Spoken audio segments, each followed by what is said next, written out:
The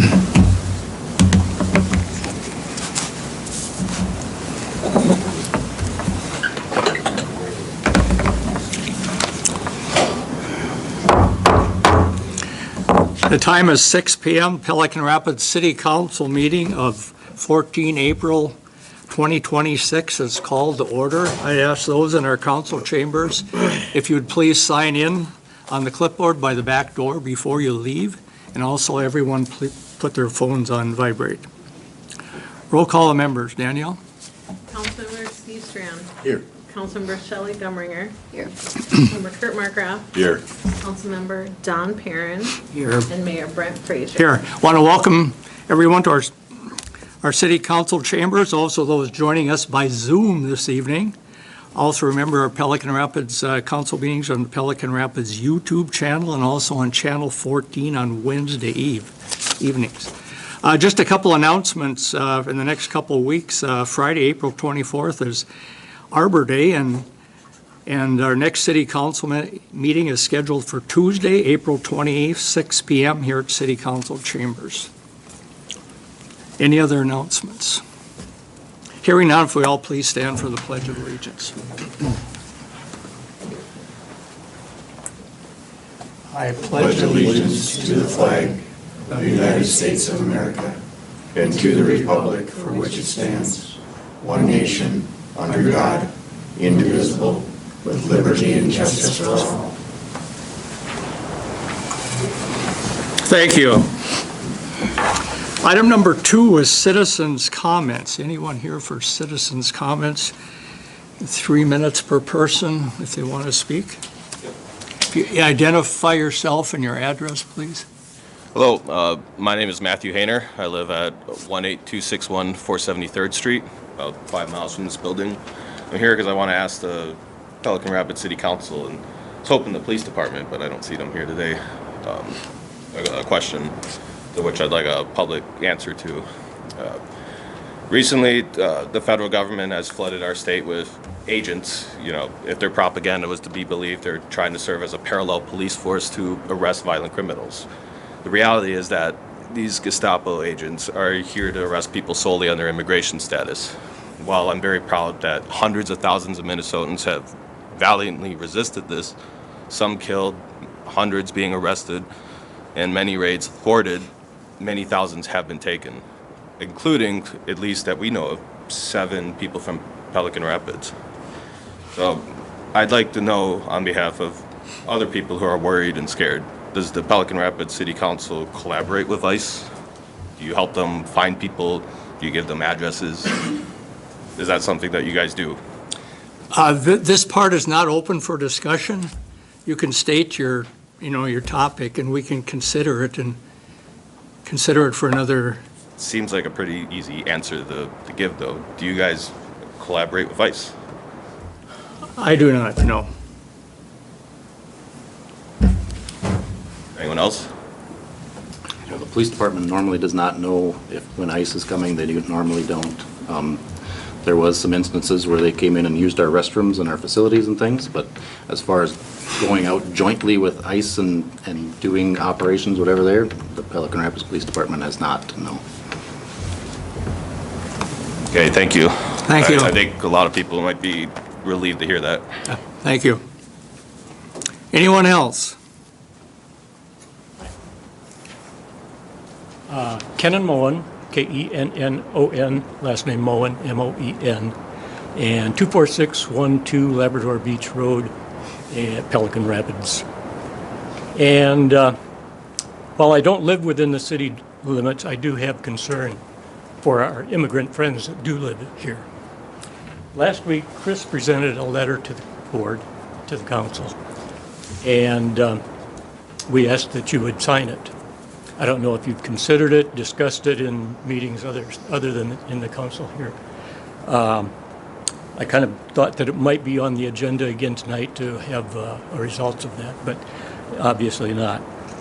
I'd like to remind you of the pledge we took in the last 6 words. It says liberty and justice for all. It doesn't qualify that all. It intends it to be for everyone. whether they're an immigrant and regardless of their status. The presentation made last council closely paralleled the letter with the vision of Pelican Rapids on the website. There's no requirement that the council subscribe to that. One would assume that they would support that. But signing that letter would give a definite message to the community that you're on board with that vision and the support of the immigrants. Thank you. Thank you. Anyone else?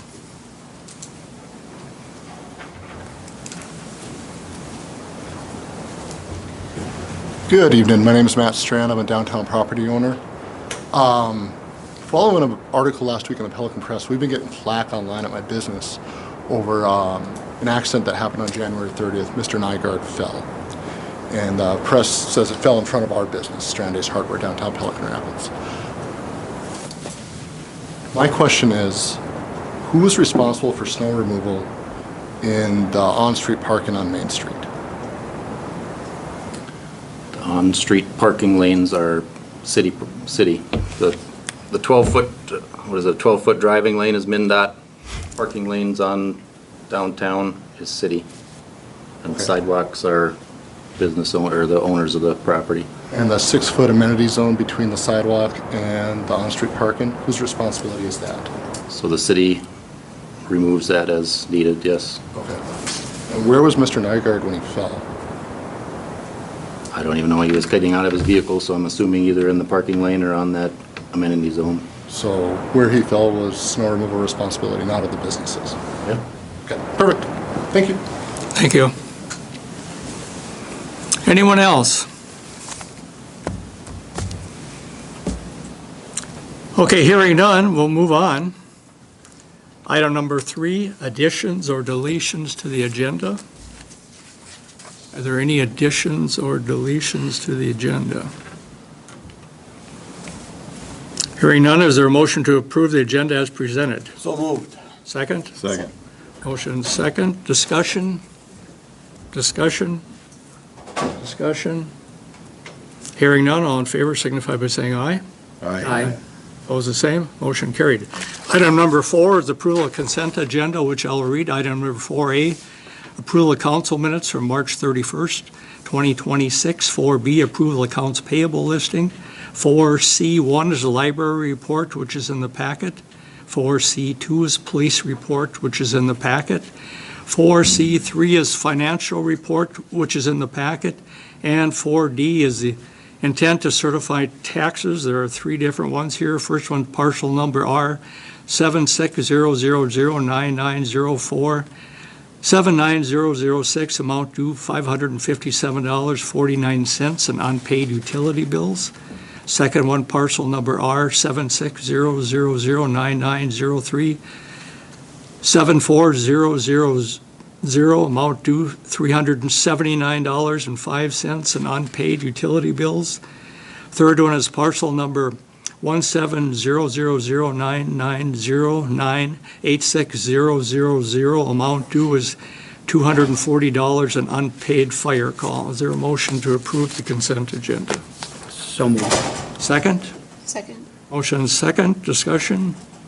Discussion? Discussion? Hearing none, all in favor signify by saying aye. Aye. Opposed, the same. Motion carried.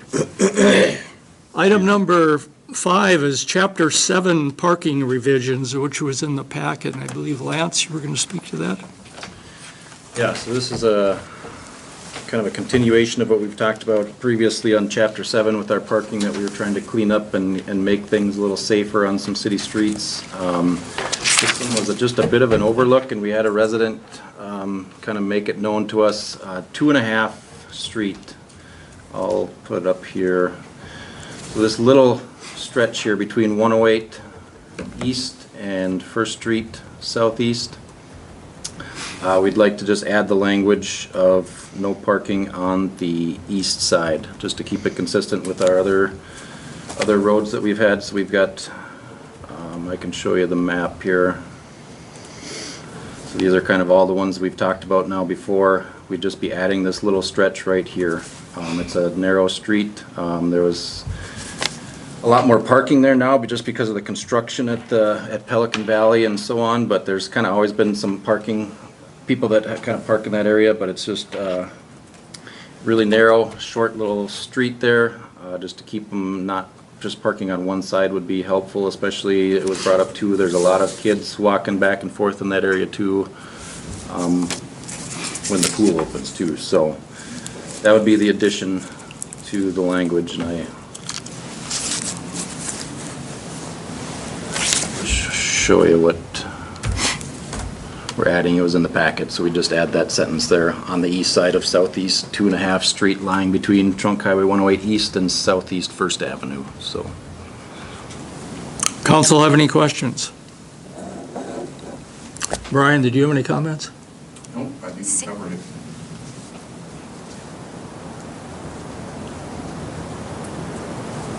Council have any questions?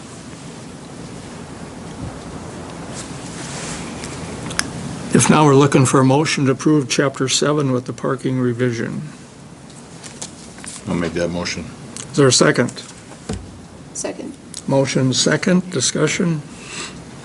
Discussion? Discussion?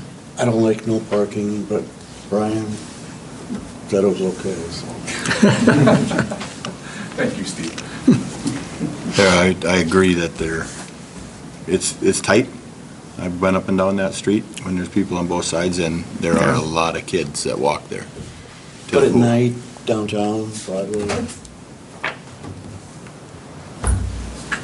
That's 2 a.m. that's coming down, that's like perfect. On this, once we get it striped also, there'll be, right now, I know the police department, I can't speak for Todd necessarily, but I know that they've had many calls up there because people are parking right up to the stop sign. And so they are enforcing the 30 feet away from a stop sign rule. So I think this will help a lot over there on that street.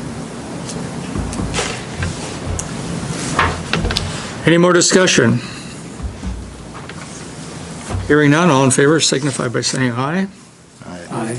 Opposed, the same. Motion carried. Item number 6 is building code enforcement discussion. Administrator Rison. yeah, we touched on it a little bit last meeting. Just a little recap. I mean, back in 2018, the council decided to repeal the enforcing the Minnesota Building Code. That doesn't mean that it's not required still in Pelican, but we just do not have an inspector to enforce it. Just in discussions with the new city attorney and things, we're looking at maybe reinstating that or just entertaining that idea at least. The planning commission kind of discussed it and recommend kind of moving forward, looking into going forward and enforcing it again, getting a building inspector. So you guys can discuss what you'd like to do moving forward here. Like I said, I guess last time too, being that we're over that 2,500 population now, if we go back to enforcing it, we need to stay that way. We can't repeal it again, so it would have to stay. I mean, there's no option to repeal it again, so. Council? I'm opposed.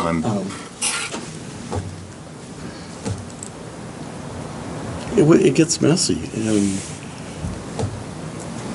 I'm also strongly opposed. I think I made that known last meeting. well, Jordan would like the look of a lot of homes to be better, but that really doesn't get helped with an inspector. So. Exactly. And I support things she does, but I did discuss it with her too, to some degree, since then. I don't know where she's at currently with her feeling on it, but, you know, it wouldn't address the problems that were brought up last meeting of the interior of the homes. And there's no going back, like has been pointed out, under state statute. And I haven't seen any egregious violations personally. You know, the big bad wolf didn't come when we repealed it. Well, in 2018, I know it was a big deal for a lot of people, homeowners and contractors alike. What was their main concern? Well, that particular, for contractors largely, it was under the state building code, there's more than one way to accomplish a building goal. It was being enforced one way, the inspector's way. If he didn't like it that way, it didn't matter if the statute read that it was still good enough. He wanted it changed. Now, that could be one given inspector. However, they have, after we were in the repeal of that, and his boss, I guess at the time, came to the meeting as well, and I brought it up that we can't have that going on. It has to be, if it's approved under building code, it's a good enough build. It's approved by the state. And they give the building inspectors the leeway to do that. So we would never have any security in saying we wouldn't come up with a building inspector that says, well, I like to see it this way, but this does fit statute, so it's good. There's no guarantee we'd get that. We could get another one to say, no, I don't like that. I need that whole roof removed and put back on the way I want to see it. And that's where all the contractor complaints were coming from. And there were many. Many didn't want to come and speak at the meeting, even though I asked them to, simply because they thought it might hurt their business. And some complaints from citizens were, why do I need a building permit to change a hot water heater? Why can't I replace a window on the house that's the same size as the window that was in the house? Things like that.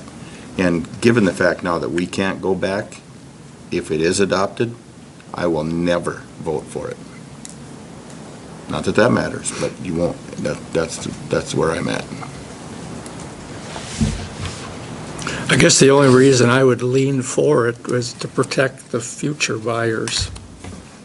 If something isn't built adequately and they haven't followed the rules. Well, the future buyers, don't have to buy then, or they can request that corrections be made before the sale goes through the house. Any buyer should have a home inspection done. Yep. Period. And I think doing it solely to protect the future buyers really hurts a larger majority of operating businesses and homeowners that already own their home. Any other comments?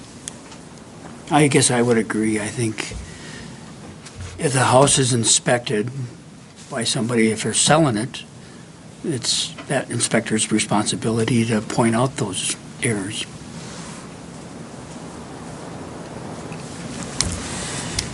Lance, so with the city's new attorney, and that was their recommendation, what was the liability for the city without having that in place? Yeah, there's nothing, moving forward with what we have, it would be the same.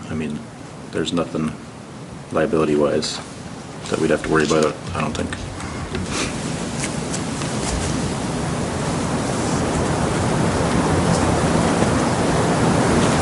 Any other discussion?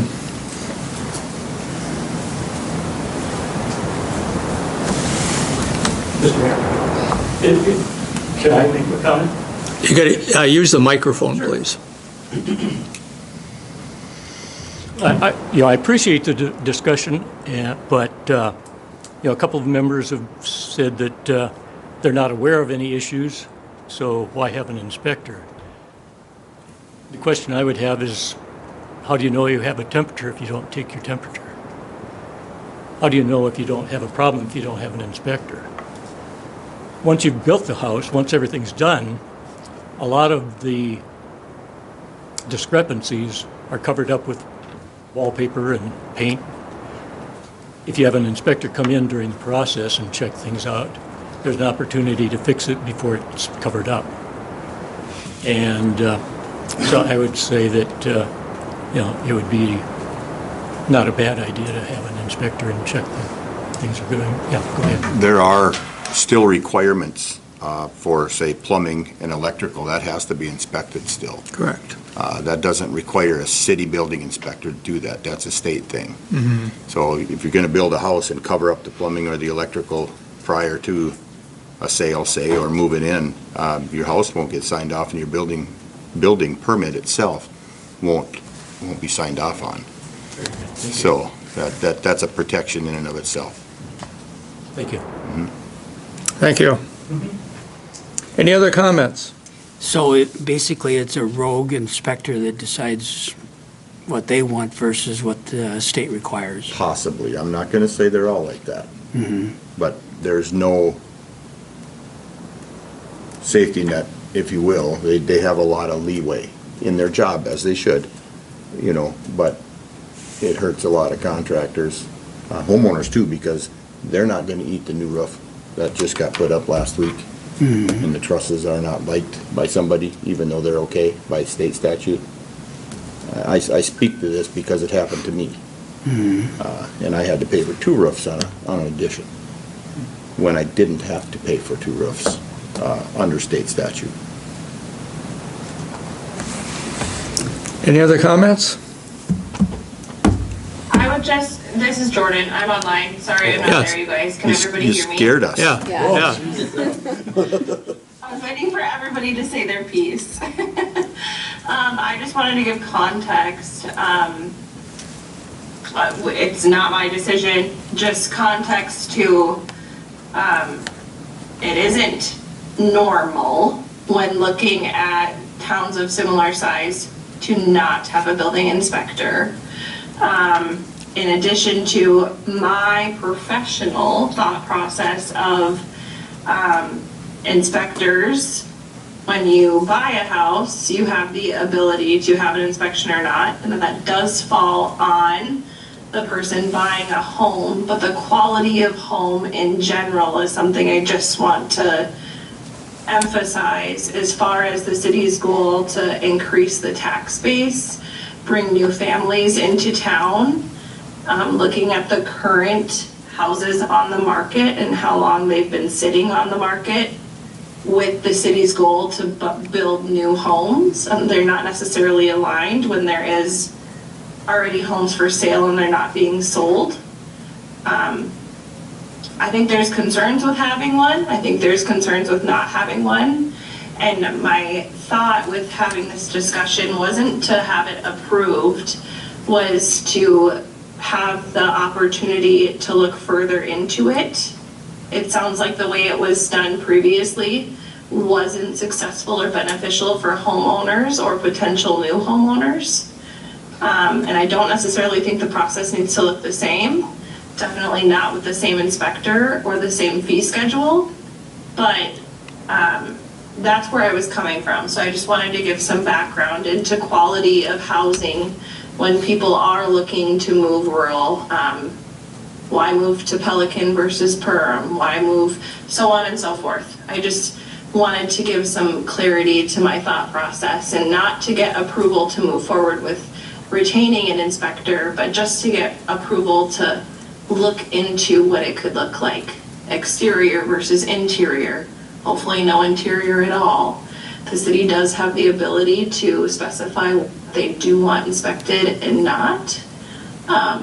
I'm not offended, and not that it matters either way. I just wanted to provide some clarity there. And I'll leave it at that, open to conversation, but didn't want to stay radio silent when I'm here, just not in the room. Thank you. Thank you. So what you're saying in a nutshell, then, you would like to see more discussion on this before we move forward?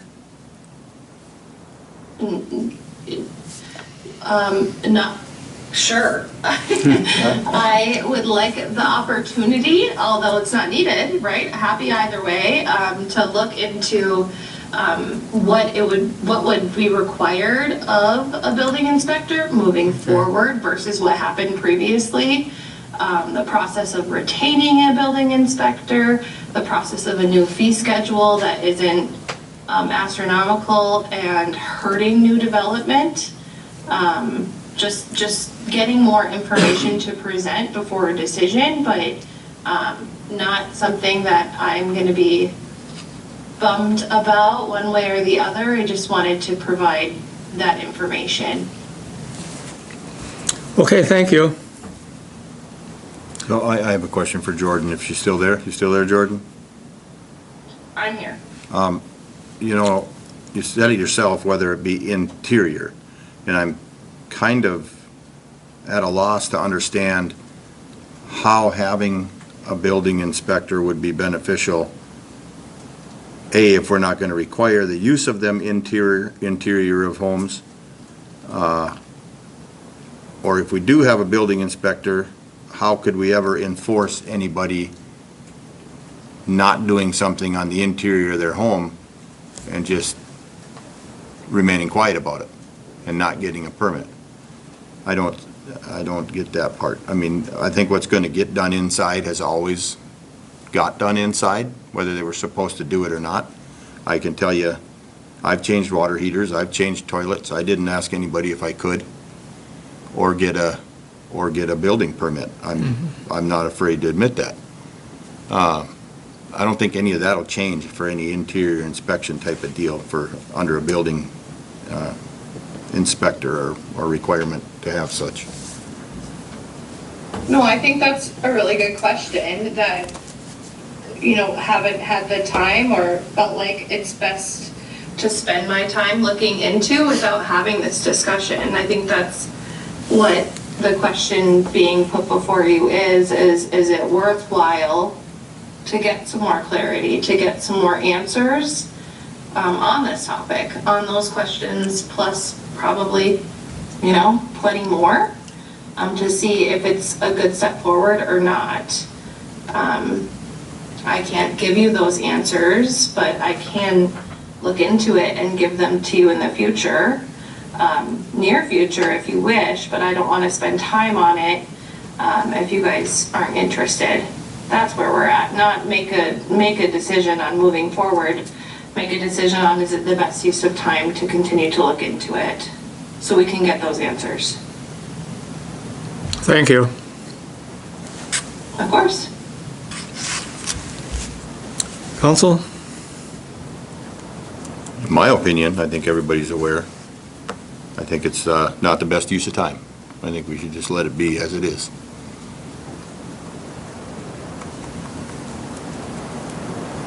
Anyone willing to make a motion? I'll One make a way or the motion. other. I'll make a motion that we go forward the way we are with no second. building inspection. We have a motion and a second. Discussion? Discussion? Discussion? Hearing none, all in favor signify by saying aye. Aye. Opposed, the same? Aye. Motion passes. Item number 7, MnDOT Resolution Number 2026-07. Administrator Bryson. Yeah, so Tom Pace sent this resolution. It has what we talked about last meeting about the 59 South project in 2028. So it just summarizes that. The city portion would be roughly, their estimate right now is 100,000 with all 3 phases. So that just lays everything out, and this is what we have to approve to get state what they need. So, questions?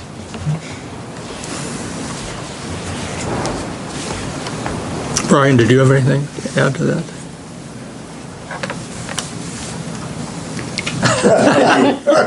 Oh, go ahead. And it is, and I missed the last meeting, but is it the 3rd phase on the way south end? Right now, we have a sidewalk to nowhere on the north end, and now we're gonna spend the money on a sidewalk to nowhere on the south end. I'm not sure that's the best, but if that's what you guys choose, that's what it is, but it's too damn bad, and they go Yeah. to 0. So. I guess one of the that's my things, only comment I have. looking into the future, we don't know what the future holds, and the sidewalk would be in place for further expansion. Understandable. Yeah. But that's just my current opinion. Council?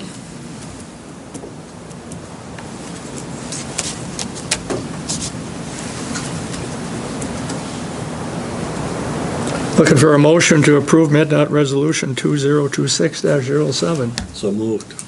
Or a second? I'll second that. Motion and a second. Discussion?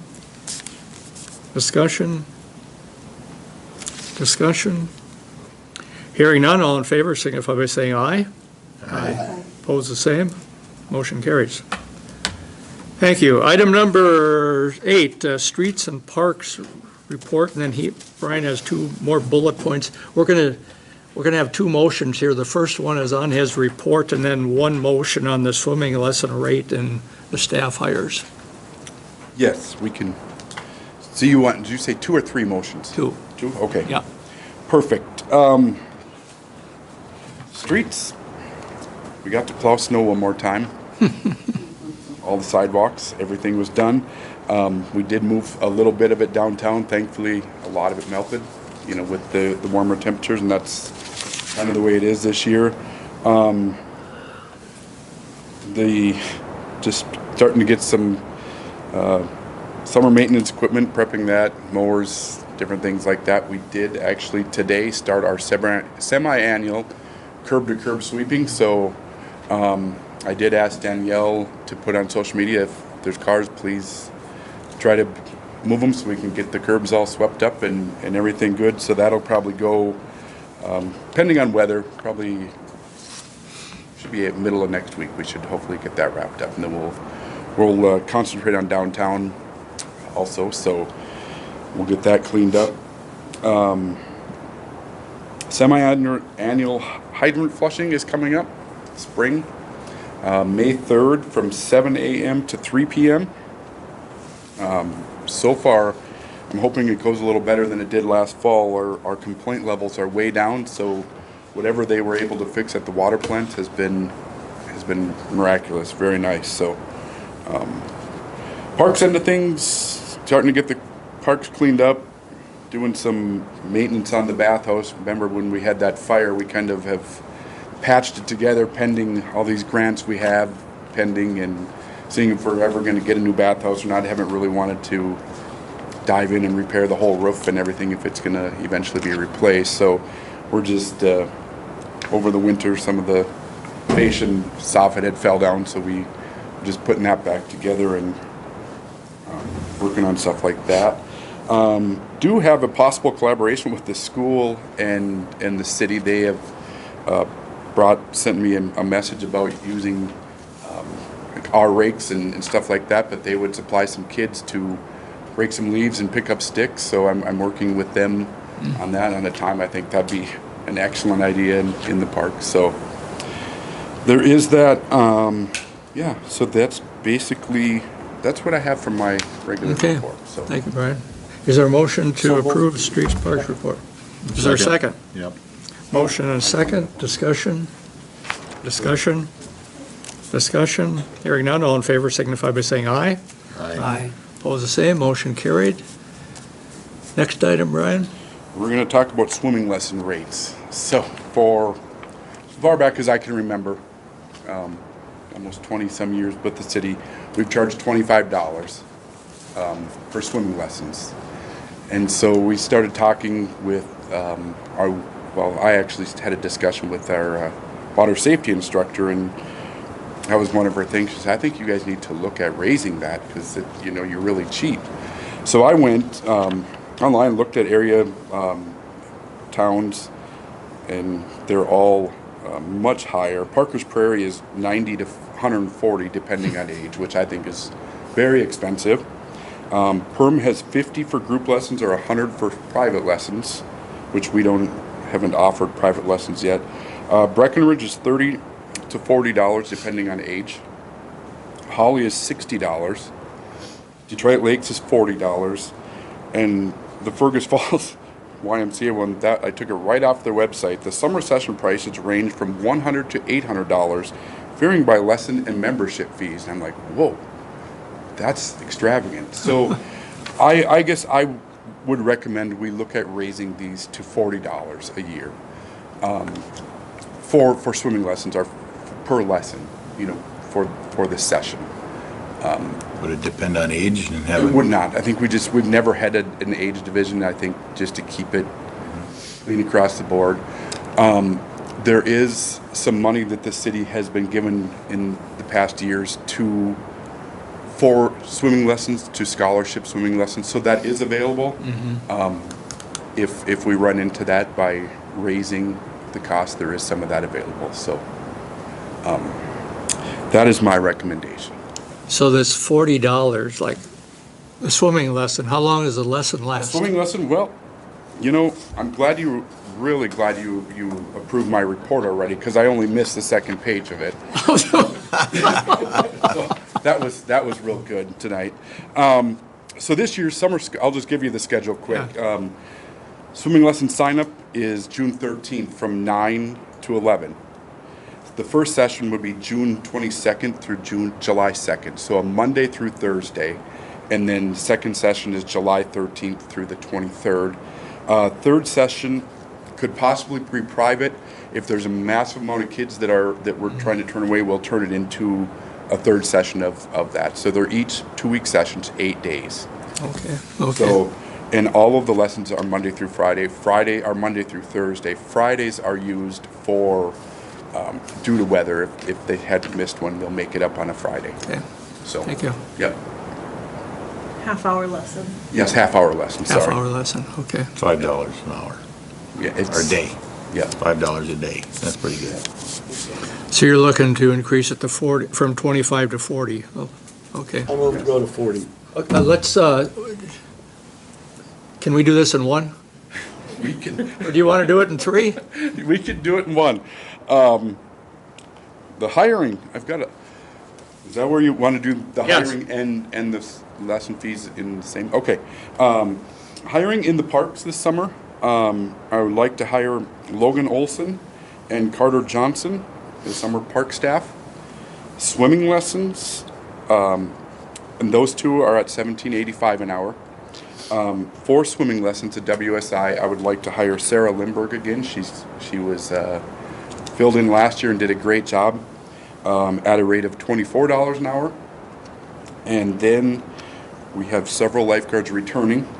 Soel Jacobson, Addison Tweeton, Corey Upsall, Grace Backstrom, Kaylin Erickson, and Easton Munich.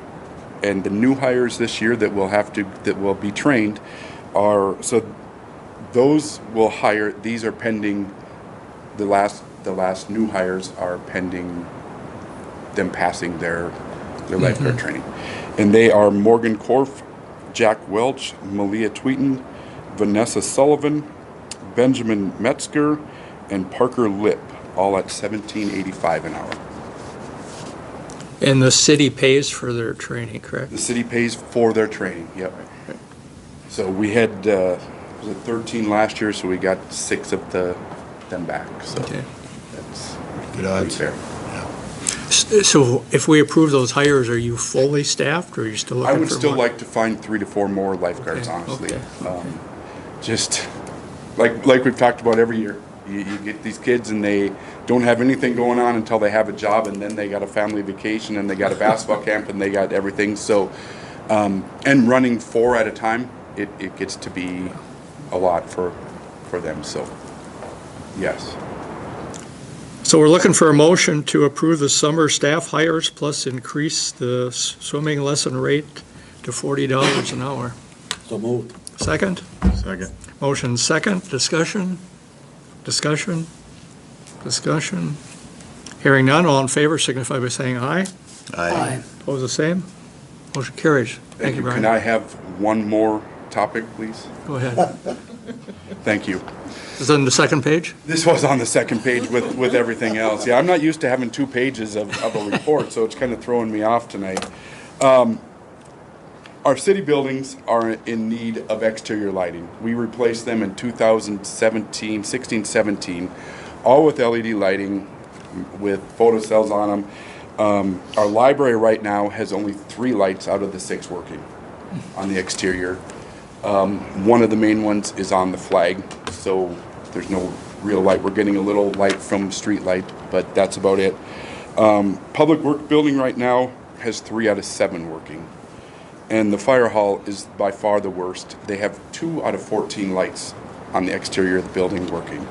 So I actually hired an electrician to check them, and he said they're shot. There's nothing you can, LEDs, once they go, they're pretty much done. So to replace all of the lights on those 3 buildings would be $7,011.90. And we can find the money out of the general fund to do that, and the fire hall is of course its own animal, and Danielle can work with the township or the billing on that. But I really think we need to get the lights on our city buildings for safety and security for sure. So These are all LEDs? These are all LEDs. What we replaced with LEDs.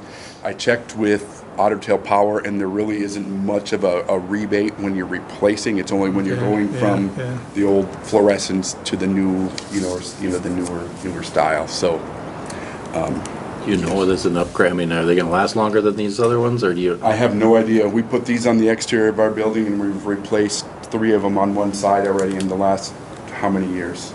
So, they say, that was one of the things I had talked to our Otter Tail Power rep about, and they said they held off on doing LED street lighting because there was so many, they weren't sure. It wasn't 100%, until they finally felt comfortable with it. But even them, I work with them probably 2 to 3 times a month on street lights that are burning out that they've just replaced in town. So it's not great, but it's not uncommon either. But I'm hoping these lights last at least another 10 years. I don't know what they'll, so.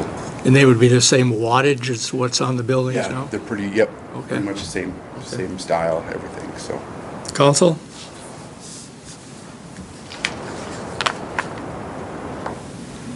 Yeah, I'll make a motion. Replace the lights, we need lights. Second? Second. Motion second. Discussion? Discussion? Discussion? Hearing none, all in favor signify by saying aye. Aye. Opposed, the same. Motion carried. Perfect, thank you. Thank you. That is it now. Glad you found that second page. Item number 9, Houston Engineering invoice, which was in our packet. Lance? All right, this is very similar to everything else we've got from Houston there. It has to do with the Legion Building, Rock Rapids there. Just some follow-up engineering work from them, and we'll turn this in for the DNR reimbursement, so. Is there a motion to approve that invoice?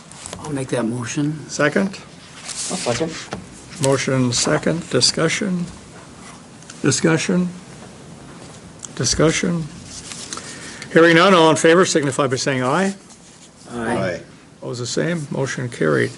Item number 10, Administrator Report. Lance? All right, since the last meeting, attended an ordinance committee meeting, library board meeting, department head meeting, worked with Aaron Meyer of Minnesota Rural Water and reviewed part 1 of the wellhead protection plan and sent the approval letter to MDH. Worked on the new special vehicle ordinance, special event ordinance, and chapter 7 of the city ordinance. People Service and I met with SCH and discussed that hatch placement for the digesters at the wastewater plant. Worked with People Service on some issues with the lift station upgrade. Worked with the library director and met with library employees about some library issues. Worked with MnDOT Aeronautics and submitted the reimbursement requests for the airport AD building upgrades and the fuel system upgrades. Any questions? Questions? Thank you. Thank you. Item number 11, Mayor's report, just a few items. On 9th of April, attended the local board of review and equalization here at Council Chambers with all of you. Appreciate your attendance. Yesterday, I met with Administrator Royson to plan the agenda for this evening's council meeting, and also last night attended the Otter Tail County Commissioners' Open House at the Pelican Rapids Library, where the different boards, agencies within the county made presentations on their work coming forth this year. Any comments? Thank you. Item number 12, seeing no other business or motion to adjourn. So moved. Second? Motion second, all in favor, signify by saying aye. Aye. Opposed, the same? Meeting adjourned. Thank you.